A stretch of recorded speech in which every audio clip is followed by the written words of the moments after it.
మహబూబాబాద్ జిల్లా గూడూరులో గుంతలమయంగా మారిన బస్టాండ్ ఆవరణ బురద రోడ్డులో వాహనాలు నడిపేందుకు బస్సు డ్రైవర్లు వాహనదారులు తీవ్ర ఇబ్బందులు పడుతున్నారు. ఈ విషయాన్ని అధికారుల దృష్టికి ఎన్నిసార్లు తీసుకెళ్లినా ప్రయోజనం లేకపోవడంతో సిపిఎం పార్టీ నాయకులు రోడ్లపై వరి నాట్లు నాటి నిరసన తెలిపారు. ఇప్పటికైనా స్థానిక ప్రజాప్రతినిధులు జోక్యం చేసుకుని రోడ్డు సమస్యలను పరిష్కరించాలని డిమాండ్ చేశారు.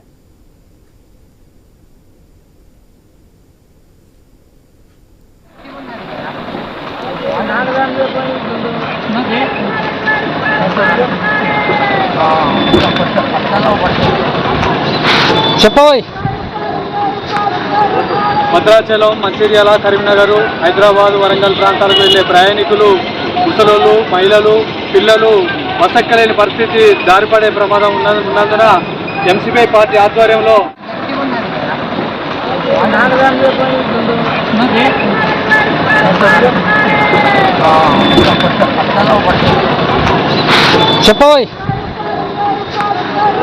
భద్రాచలం, మంచిర్యాల, కరీంనగర్, హైదరాబాద్, వరంగల్ ప్రాంతాలకు వెళ్లే ప్రయాణికులు, ముసలోళ్ళు, మహిళలు